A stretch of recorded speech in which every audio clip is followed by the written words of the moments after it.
மத்திய ஆட்சி இந்திய நாட்டில் உள்ள பல்வேறு மாநிலங்களுடைய உரிமைகளையும் பறிக்கிறது.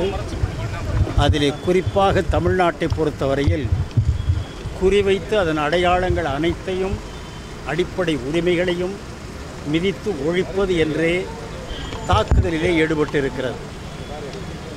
அதனுடைய ஒரு பெரும் அடையாளமாகத்தான் மதுரைக்கு அருகாமையிலே அகழ்ந்து ஆராய்ந்து எடுக்கப்பட்ட புதைபொருளில் கிடைத்திருக்கக்கூடிய அரிய ஆதாரங்கள் 11,000 ஆண்டுகளுக்கு முன்பே தமிழர்கள் வாழ்ந்த வரலாறு, அவர்கள் பெற்றிருந்த நாகரிக வளர்ச்சி, இவைகளுக்கான ஆதாரங்கள் கிடைத்திருப்பதை கண்டு பெருமைப்பட்டிருக்க வேண்டும்.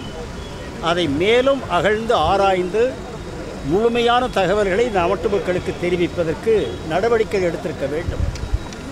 ஆனால் தற்செயலாக மாணவர்களும் ஆசிரியர் பெருமக்களும் கண்டுபிடித்து சொல்ல, பிறகு அதில் ஈடுபாடு உள்ளவர்கள் தோண்டி எடுத்து அதன் உண்மைகளை வெளியிட உடனடியாக அந்த அதிகாரிகளை மாற்றி அந்த பணியை தொடர விடாமல் முடக்கி இருக்கிறது மத்திய அரசு. இது இந்திய நாடு முழுமையிலுமே இடிப்பதையே தொழிலாக கொண்டவர்கள் ஆட்சிக்கு வந்திருக்கிறார்.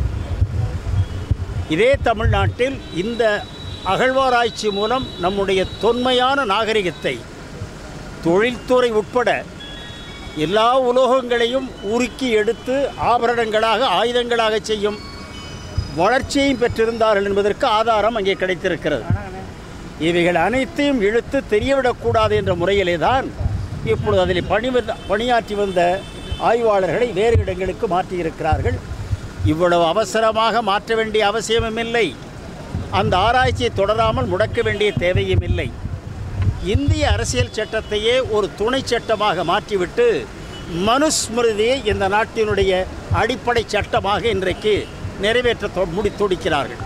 அதன் ஒரு அடையாளம்தான் தமிழர்களுடைய தொன்மையான நாகரிகம் வெளிவந்துவிடக்கூடாது என்ற நோக்கத்தோடு, தீய நோக்கத்தோடு இந்த அட்டகாசம் செய்கிறார்கள். ஆகவே தமிழக மக்கள் எழுந்து அனைத்து கட்சியினரும் ஒன்றுபட்டு குரல் கொடுத்து இதன் முழு ஆராய்ச்சிக்கு தடை இல்லாமல் அவர்களும் உதவ வேண்டும், மாநில அரசும் தக்க நடவடிக்கைகள் எடுக்க வேண்டும். இதே மதுரை மாநகரிலேயே இந்த ஆய்வு மையத்தின் தொல்பொருள் ஆய்வு மையத்தினுடைய அலுவலகமும் அமைக்கப்பட வேண்டும். இதை தமிழ்நாட்டில் பரவலாக நாம் குரலாக எழுப்பி மத்திய அரசிடமிருந்து இந்த உரிமையை பெற வேண்டும்.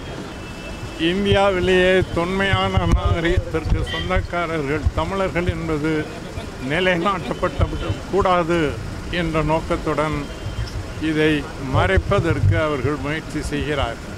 அதை கண்டிக்கும் வகையில்தான் இன்றைக்கு இந்த ஆர்ப்பாட்டம் நடைபெறுகிறது. இது தமிழகம் எங்கும் பல்வேறு இடங்களில் இந்த ஆர்ப்பாட்டங்களை நடத்துவதற்கு திட்டமிட்டிருக்கிறோம்.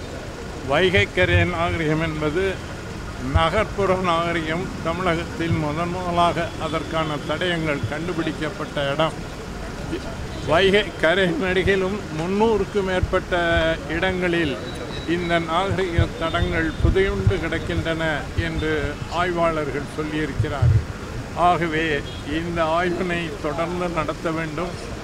இதன் மூலம் தமிழர்களின் தொன்மையான நாகரிகத்தை உலகறிய செய்ய வேண்டும். இந்த ஆய்வில் கிடைக்கக்கூடிய பொருட்களை வேதியியல் ஆய்வு செய்வதற்கு கூட வசதி இங்கே கிடையாது. பெங்களூருக்கு அனுப்ப வேண்டியிருக்கிறது. அதை மாற்றி இங்கே மதுரையிலேயே ஒரு வேதியியல் ஆய்வு நிலையத்தை அமைக்க வேண்டும். இந்த தடயங்கள் அத்தனையும் வைக்கக்கூடிய அளவுக்கு மதுரையிலேயே ஒரு அருங்காட்சியகத்தையும் அமைக்க வேண்டும். அதில் இதை வைக்க வேண்டும் என்று வற்புறுத்தி கேட்டுக்கொள்கிறேன்.